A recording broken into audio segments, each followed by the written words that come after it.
It started on a Tuesday. I remember because it was one of those days where nothing felt extraordinary. My life was a blur of routine, work, home, and the quiet disconnect that had settled between my husband, Daniel, and me over the years. That evening, I decided to stop by a local cafe on my way home. I wasn't looking for anything in particular, just a moment of quiet before stepping back into the monotony of my life. That's when I met him. He was sitting alone at a corner table, his dark eyes scanning a paperback novel. He looked up as I walked by, and our gazes locked for just a moment too long. I should have kept walking, but something about him drew me in. "Good book?"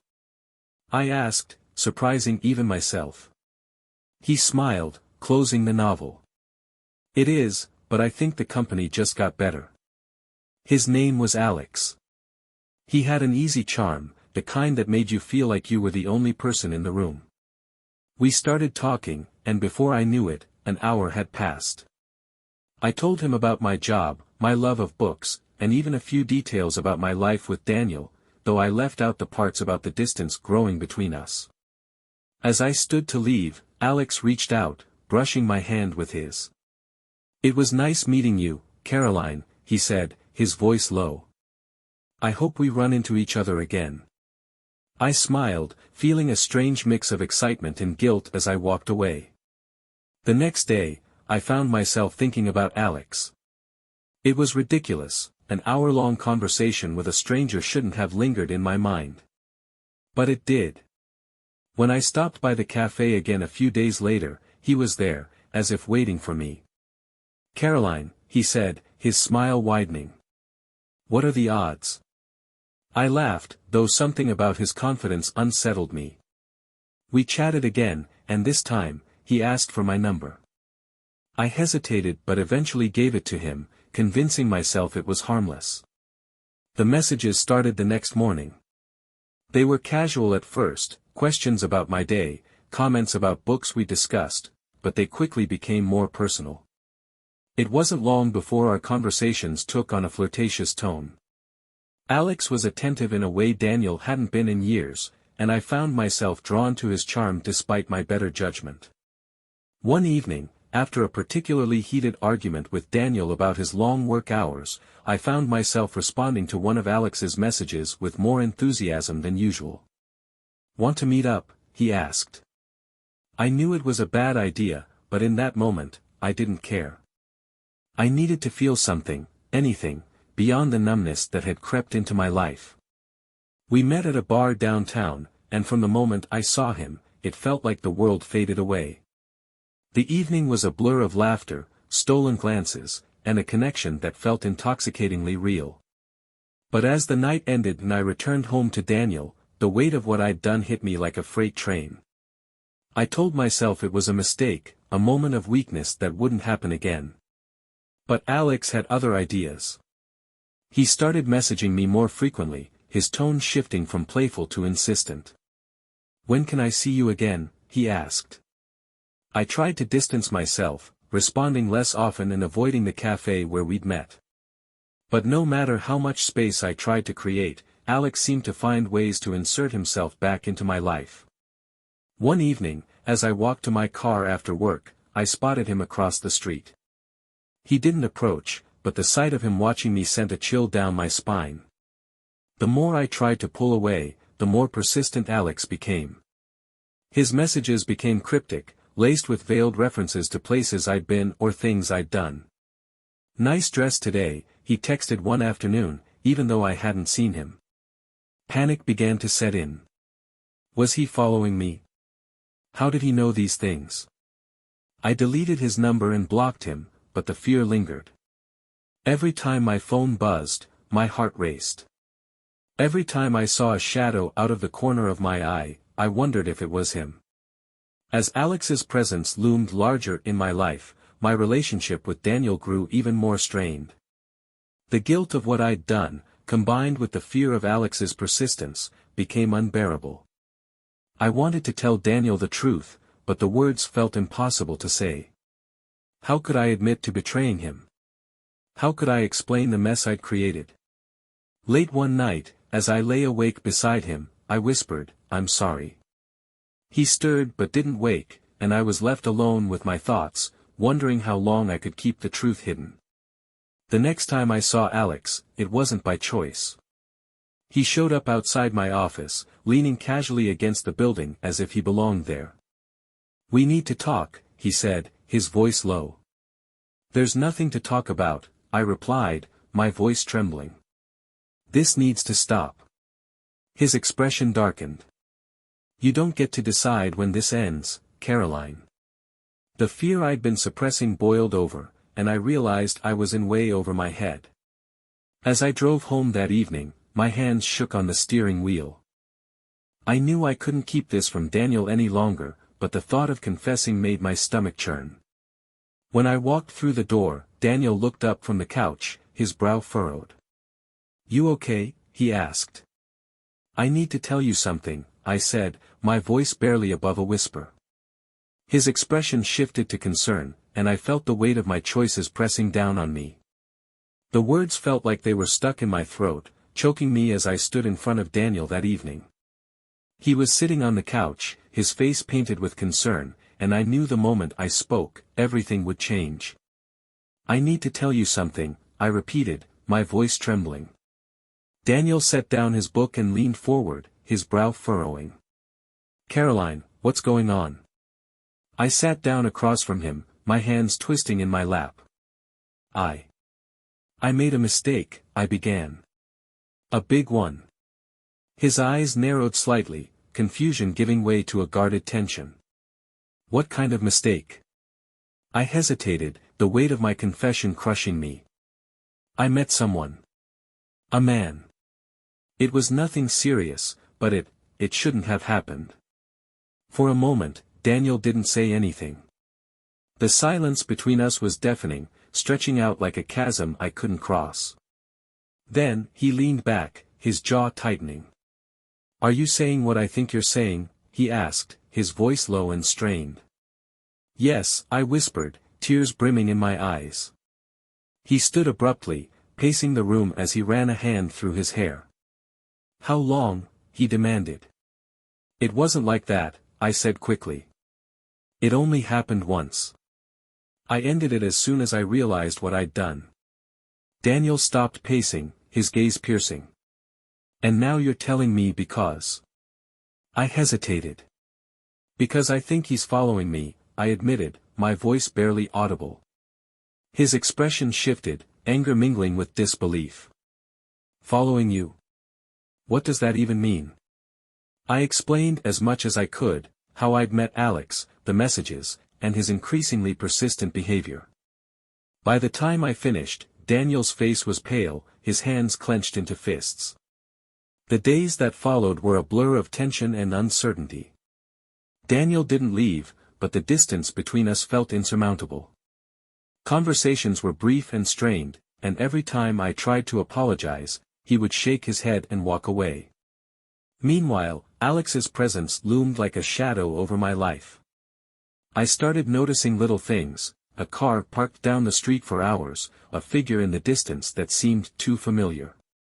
My phone remained silent after blocking him, but the unease never left. Eventually, Daniel and I agreed that we couldn't handle this alone. He insisted on going to the police to report Alex's behavior, though I hesitated. "What if it just makes things worse?" I asked.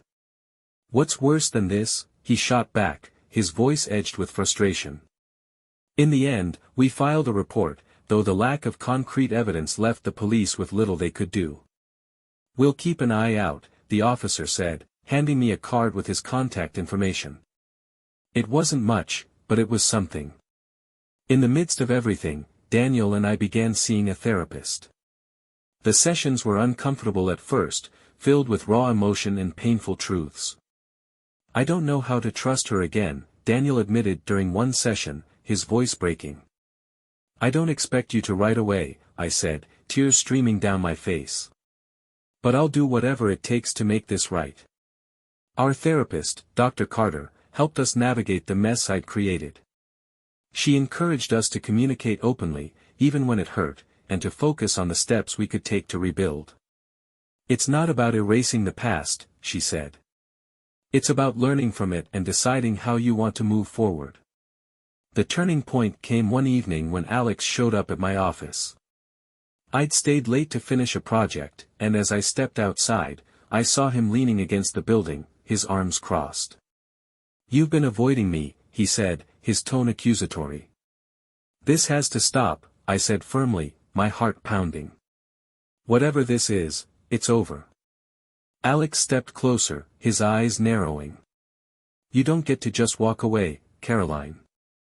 Summoning every ounce of courage I had, I stood my ground. "If you don't leave me alone, I'll go to the police," I said. He laughed, a low, unsettling sound, but after a moment, he turned and walked away. I didn't go home right away. Instead, I sat in my car, shaking as I tried to process what had just happened. When I finally got home, Daniel was waiting for me. I told him everything, the confrontation, the fear, and how helpless I felt. "I don't know how to fix this," I admitted, my voice breaking. Daniel's expression softened, and for the first time in weeks, he reached for my hand. "We'll figure it out," he said. "But I need you to be honest with me from now on. No more secrets." "I promise," I said, my heart heavy with the weight of my mistakes. Over the next few weeks, we worked together to establish a sense of normalcy. We changed my routines, avoided places Alex might frequent, and kept a close eye on anything unusual. At the same time, Daniel and I began to reconnect. It wasn't easy, every conversation felt like navigating a minefield, but we both wanted to fight for our marriage. One evening, as we sat on the couch, Daniel said, "I don't know if I'll ever forget what happened, but I want to believe we can get through this." "I want that too," I said, tears in my eyes. By the time a month had passed without any sign of Alex, I started to breathe a little easier. The fear didn't disappear entirely, but it began to fade, replaced by a cautious optimism. Daniel and I continued therapy, slowly rebuilding the trust that had been shattered.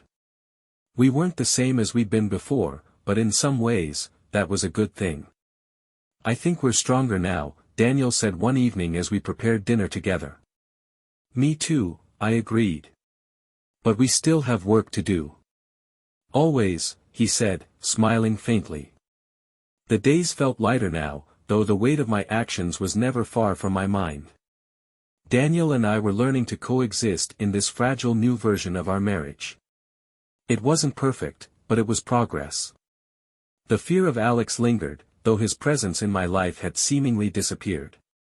A month passed, then two, with no sign of him. Still, I couldn't shake the feeling that he was out there, somewhere, waiting. Therapy had become a lifeline for both Daniel and me. In our sessions, we unpacked the layers of guilt, anger, and mistrust that had built up between us. "I want to forgive you," Daniel admitted during one session, his voice quiet but steady. "But some days, it feels impossible." "I know," I said, tears streaming down my face. "And I don't expect it to be easy. I don't want to give up on us." Our therapist, Dr. Carter, guided us through the difficult conversations, encouraging us to focus on what we could control. "Forgiveness isn't about forgetting," she said. "It's about deciding that the relationship is worth the effort it takes to rebuild." One of the ways we began to heal was by creating new routines together. We started going for evening walks, exploring our neighborhood and reconnecting with each other in small but meaningful ways. One evening, as we strolled through the park, Daniel reached for my hand. "This feels nice," he said. "It does," I agreed, smiling softly. The simple act of holding hands felt monumental, a reminder of what we were working toward. Just as I began to feel a sense of normalcy returning, Alex resurfaced. It was subtle at first, an anonymous message on social media, a shadow I thought I saw in a crowded store. I told myself it was just my imagination, that my fears were playing tricks on me. But then, one evening, I found a note on my car. "We're not done, Caroline." The sight of those words sent a chill down my spine. I stared at the note, my hands trembling, before shoving it into my bag and driving home as quickly as I could. When I walked through the door, Daniel immediately noticed something was wrong. "What happened?" he asked, his voice laced with concern. I hesitated, then pulled the note from my bag and handed it to him. His expression darkened as he read it, his jaw tightening. "This has to stop," he said firmly. "We're going to the police." "We already did," I said, my voice shaky. "And they couldn't do anything." "Then we'll make them listen," Daniel said, his determination unwavering. The next day, Daniel and I returned to the police station. This time, we brought the note as evidence. The officer we spoke to took it seriously, assuring us that they would investigate further. "Do you feel unsafe at home?" the officer asked. I hesitated, then nodded. "I don't know what he's capable of," I admitted. "We'll increase patrols in your area," the officer said. "And if you notice anything unusual, don't hesitate to call us." It wasn't the resolution I'd hoped for, but it was a start. The fear of Alex's return forced me to confront the parts of myself I'd been avoiding. I realized that my decision to engage with him in the first place had come from a place of deep insecurity and dissatisfaction, feelings I needed to address if I ever wanted to truly move forward. I began seeing a therapist on my own, delving into the reasons behind my actions and the patterns that had led me to this point. "It's not about excusing what happened," my therapist said. "It's about understanding it so you can make better choices in the future." The process was painful but necessary, and slowly, I began to feel a sense of clarity. One evening, as Daniel and I sat on the porch, I told him about my therapy sessions. "I'm trying to figure out why I let this happen," I said, my voice trembling. "Not just the affair, but everything, the lies, the fear, all of it." Daniel looked at me, his expression unreadable. "Do you think you're finding answers?" he asked. "I think so," I said. "And I think I want to be better, not just for you, but for me." His gaze softened, and he reached for my hand. "That's all I've ever wanted," he said. A few weeks later, I received another message from Alex, this time, a direct text. "We need to talk." Instead of ignoring it, I showed it to Daniel. Together, we decided to take a proactive approach. With the police's guidance, we arranged for a monitored confrontation in a public place, hoping to put an end to Alex's harassment once and for all. When the day came, I felt a mix of fear and determination. As I approached the cafe where we'd agreed to meet, I spotted Alex sitting at a table, his expression smug. "I don't know what you think you're doing," I said, keeping my voice steady. "But this ends now." Alex leaned back in his chair, his smirk fading. "You think you can just walk away from me?" he said. "I already have," I said firmly. "And if you contact me again, you'll be hearing from my lawyer, and the police." His expression darkened, but he didn't argue. Instead, he stood and walked away, leaving me feeling both relieved and shaken. That night, as I sat with Daniel, I felt a sense of closure I hadn't known was possible. Alex's presence in my life was finally over, and for the first time, I felt free. "We did it," Daniel said, his arm around my shoulders. "No," I corrected him. "We're doing it. Together." In the weeks after Alex left my life for good, I felt a sense of relief I hadn't experienced in what felt like years. For the first time, the shadows of fear and guilt had lifted, replaced by a cautious optimism. But as freeing as it was to move forward, I knew that my relationship with Daniel was still fragile. The confrontation with Alex may have closed one chapter, but the story of our marriage was far from over. Rebuilding what I'd broken required more than just time, it required effort, honesty, and a shared commitment to creating something stronger. Our therapist, Dr. Carter, encouraged us to start small. "Think of this as an opportunity to rebuild your foundation," she said during one session. "Focus on rediscovering the things that first brought you together." It seemed simple enough, but in practice, it was harder than I expected. The distance that had grown between Daniel and me over the years wasn't just about the affair, it was about the habits and patterns that had eroded our connection long before Alex entered the picture. One evening, as we sat at the dinner table, I asked, "Do you remember the first time we met?" Daniel looked up from his plate, surprised by the question. "Of course," he said, a small smile tugging at his lips. "You were trying to fix the coffee machine in the break room and ended up spilling coffee everywhere." I laughed, the memory bringing a warmth I hadn't felt in a long time. "You helped me clean it up," I said. "And then you asked me out for coffee, which I thought was hilarious given the circumstances." "That was the best decision I ever made," he said softly.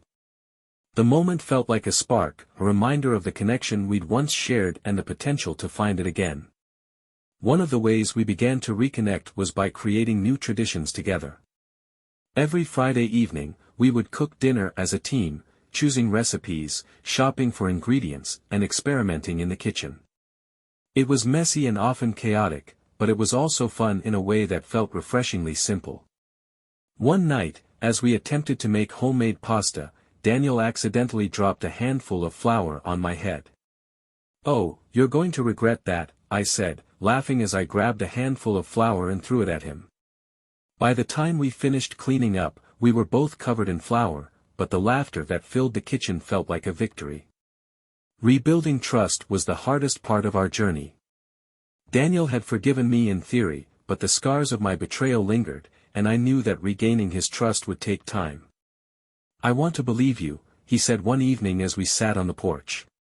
"But sometimes, I still have doubts." "I understand," I said. "And I'm willing to do whatever it takes to prove to you that I'm committed to us." We decided to create an open communication system, sharing our schedules, checking in regularly, and being honest about our feelings, even when it was uncomfortable. Over time, those small acts of transparency helped rebuild the foundation of trust that had been shattered. As we focused on rebuilding our relationship, I began to notice the small moments of joy that had once felt insignificant. A shared laugh during a morning coffee, a quiet walk in the park, or even the simple act of sitting together on the couch felt like milestones in our journey. One evening, as we watched a movie together, Daniel reached for my hand. "I've missed this," he said, his voice soft. "Me too," I replied, my heart swelling with gratitude. Part of rebuilding our relationship also meant rebuilding myself.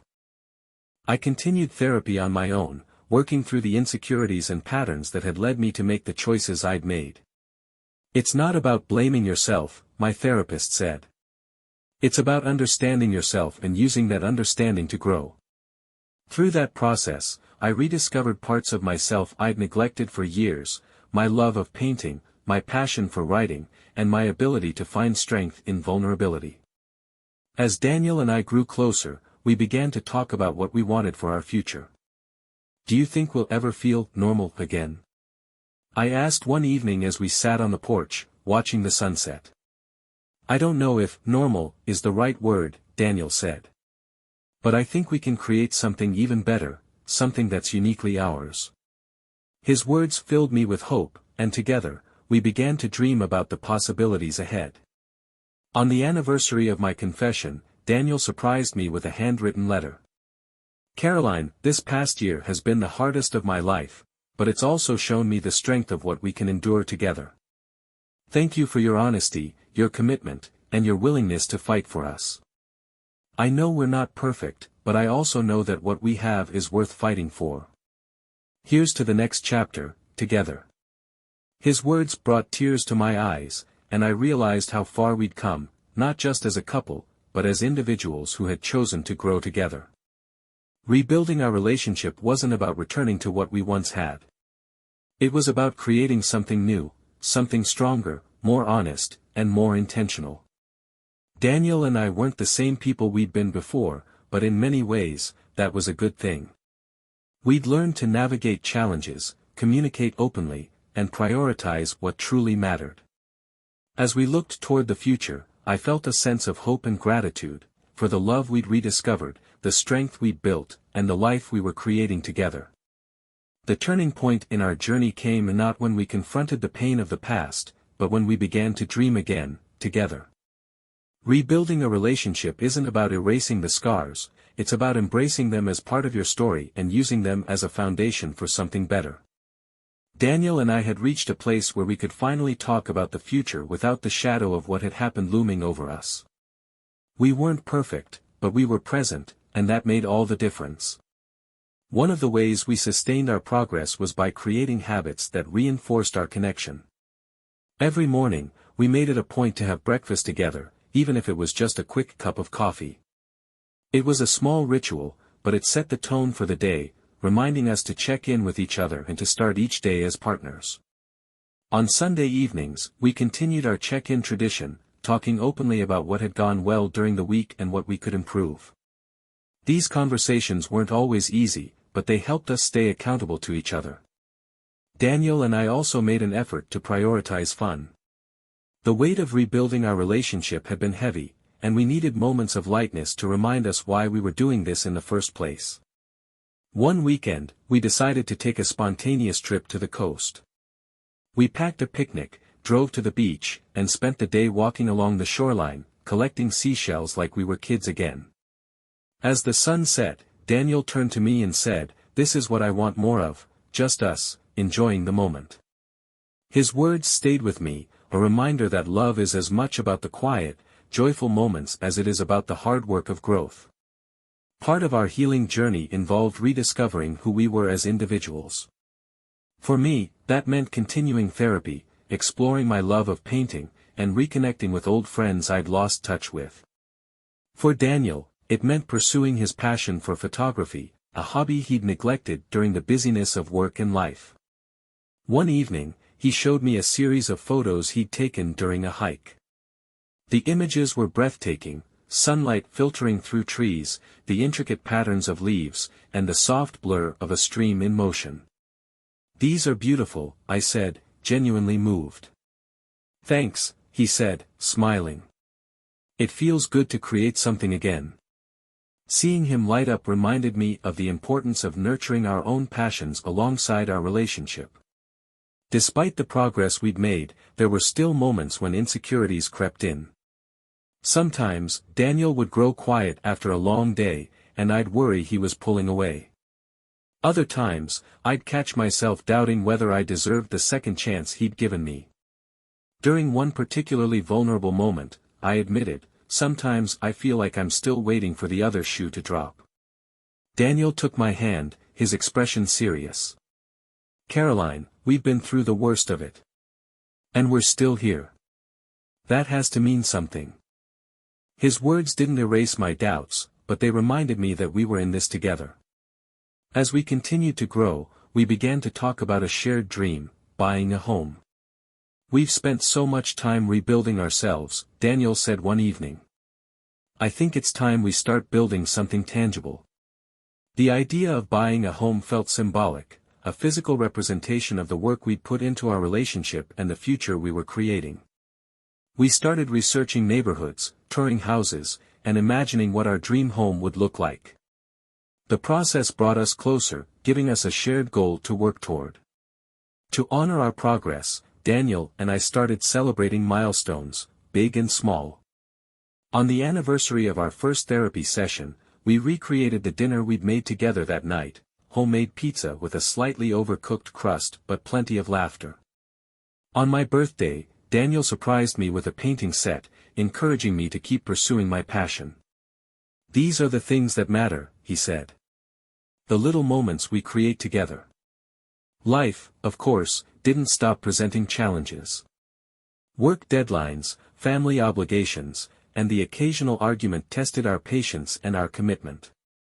During one particularly stressful week, I snapped at Daniel over something trivial, and the argument spiraled into a painful rehashing of old wounds. "I thought we were past this," he said, his voice tight with frustration. "We are," I said, tears welling up. "But I'm still learning. And I'm sorry." The next day, we revisited the conversation with clearer heads, using what we'd learned in therapy to navigate the conflict. "We're going to have setbacks," Daniel said. But that doesn't mean we're failing. It just means we're human. As we approached the second anniversary of my confession, Daniel and I began to talk about what the next chapter of our lives might look like. Do you think we'll ever feel completely healed? I asked one evening. I don't think healing is a destination, he said. I think it's a journey. And as long as we're on it together, that's enough for me. His words filled me with hope, and for the first time in a long time, I felt truly at peace with where we were, and where we were headed. On the anniversary itself, Daniel surprised me with a weekend getaway to a cabin in the mountains. We spent the days hiking, talking, and simply enjoying each other's company. On the last night, as we sat by the fire, he said, "I'm proud of us. Of how far we've come." "Me too," I said, my voice full of emotion. As we toasted to the future, I realized that our relationship wasn't just surviving, it was thriving. And that, more than anything, was worth celebrating. By the time Daniel and I reached the third year of our journey, the foundation we'd rebuilt felt solid. It wasn't that the scars of the past had vanished, rather, they'd become part of the story we carried with us, a story of resilience, growth, and commitment. Our life together had shifted from a focus on healing to a focus on thriving. It was no longer about fixing what was broken but about creating something meaningful and lasting. The dream of buying a home became a central goal in our lives. We spent weekends visiting open houses, exploring neighborhoods, and imagining what our future might look like. One Saturday, we found it, a cozy 2-story house with a wraparound porch and a yard big enough for a garden. The moment we stepped inside, I could picture us there, sharing meals in the kitchen, reading by the fireplace, and building a life that felt truly ours. "This feels right," Daniel said, his voice filled with quiet certainty. "It does," I agreed, squeezing his hand. After weeks of negotiations and paperwork, we closed on the house and spent our first night there on an air mattress, surrounded by moving boxes but filled with excitement. Moving into the house marked a fresh start, and we decided to create traditions that would make it feel like home. Every Saturday morning, we worked on a new project, painting the walls, planting flowers in the garden, or rearranging furniture. In the evenings, we sat on the porch with cups of tea, watching the stars and talking about our plans for the future. One of my favorite traditions became our Sunday night dinners. We invited friends and family over, filling the house with laughter and conversation. It was a reminder of the community we were building, both inside and outside our relationship. Of course, life didn't pause just because we'd found a new rhythm. Work was demanding for both of us, and balancing our responsibilities with our relationship required constant effort. One evening, after a particularly stressful day, I found myself snapping at Daniel over something trivial. "I'm sorry," I said almost immediately, my voice softening. "I didn't mean to take it out on you." "It's okay," he said, pulling me into a hug. "We're allowed to have bad days. What matters is how we handle them." His forgiveness reminded me of how far we'd come and how much stronger we'd grown together. As our lives settled into a new routine, Daniel and I made a conscious effort to prioritize joy. We planned small getaways, revisited old hobbies, and found ways to surprise each other with little acts of kindness. One weekend, Daniel surprised me with tickets to a local art exhibit. "I thought it might inspire you to start painting again," he said. The gesture touched me deeply, and that night, I dusted off my old easel and began a new project, a painting of the house we'd made our home. As we looked toward the next chapter of our lives, Daniel and I began discussing what it might include. The idea of starting a family came up, though we approached it cautiously, knowing it was a decision that would change everything. "Do you think we're ready for that?" I asked one evening as we sat on the porch.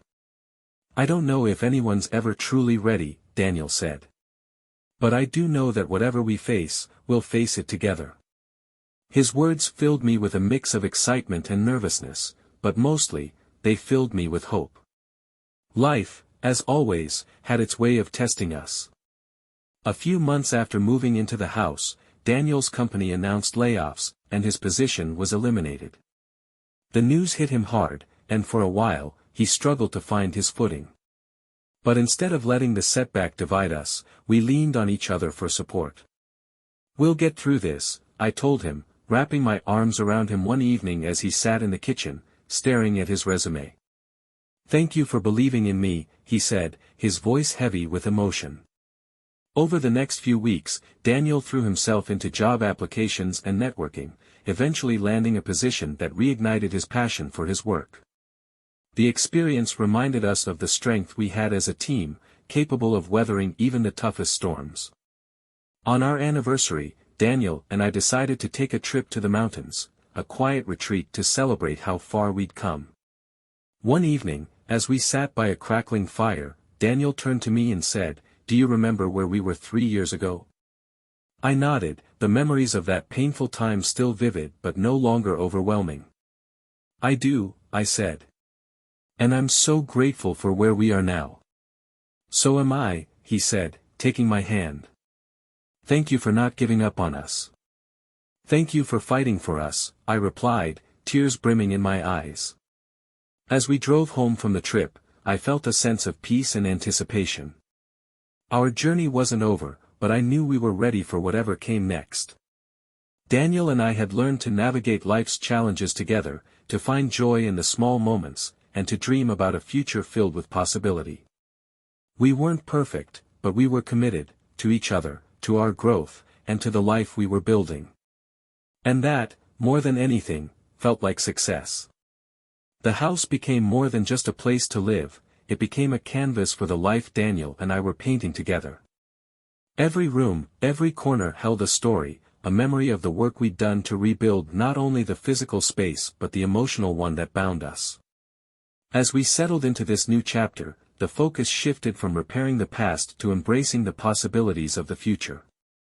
After months of careful conversations and a lot of soul-searching, Daniel and I decided we were ready to start a family. It was a decision rooted in hope, a belief that we had the strength and love to create something beautiful together. The journey wasn't without its challenges. There were moments of doubt, moments when the enormity of what we were undertaking felt overwhelming. But through it all, we leaned on each other, reminding ourselves of how far we'd come. When we found out I was pregnant, the joy was almost too much to contain. Daniel hugged me tightly, his eyes shining with tears. "We're really doing this," he said, his voice full of wonder. The months that followed were a whirlwind of preparation. We turned one of the spare bedrooms into a nursery, carefully selecting colors and decorations that felt warm and inviting. Daniel threw himself into the process, reading parenting books and attending every appointment with me. His enthusiasm was contagious, and it reminded me of why I'd fallen in love with him in the first place. One evening, as we assembled a crib together, I looked at him and said, "You're going to be an amazing father." He smiled, pausing to kiss my forehead. "And you're going to be an incredible mom," he said.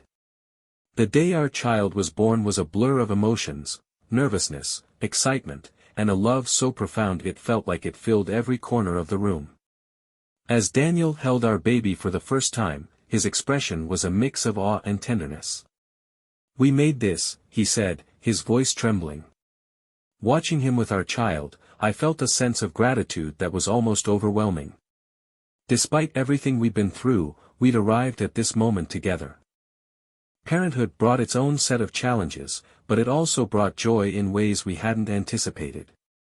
Late-night feedings turned into quiet moments of connection, and the milestones, first smiles, first words, felt like small miracles. Through it all, Daniel and I continued to prioritize our relationship. We made time for date nights, even if they were just takeout on the couch after the baby was asleep. We reminded each other that while we were parents, we were also partners. As our family grew, so did our dreams. Daniel began exploring the idea of starting his own photography business, combining his passion with a desire to create something meaningful. "Do you think it's crazy?" he asked one evening as we talked over dinner. "I think it's brave," I said. "And I think you can do it." His excitement was contagious, and I found myself dreaming alongside him, imagining what our life might look like with this new venture. Every milestone in our journey felt like a reason to celebrate. On the first anniversary of our child's birth, we hosted a small party in the backyard, surrounded by friends and family who had supported us through every step of our journey. As we watched our child toddle across the grass, Daniel turned to me and said, "I never thought we'd be here." "Me neither," I admitted. "But I'm so glad we are." Looking back, it was clear that the challenges we'd faced had shaped us in profound ways. They had tested our resilience, deepened our connection, and taught us the importance of forgiveness, growth, and love. Our life wasn't perfect, but it was ours, built on a foundation of trust and strengthened by the choices we'd made to prioritize each other. As I watched Daniel play with our child in the yard, I felt a sense of peace I hadn't known was possible. The past would always be a part of our story, but it no longer defined us. We were writing a new chapter, one filled with hope, possibility, and the kind of love that grows stronger with every challenge. Years later, as I sat on the porch watching the sunset with Daniel by my side and our children playing in the yard, I thought about the journey that had brought us here. It wasn't an easy road, but it was one worth traveling. And in the end, it led us to a life we were proud of, a life filled with love, laughter, and the strength to face whatever came next. "Here's to the future," Daniel said, raising his glass in a quiet toast. "To the future," I echoed, my heart full of gratitude.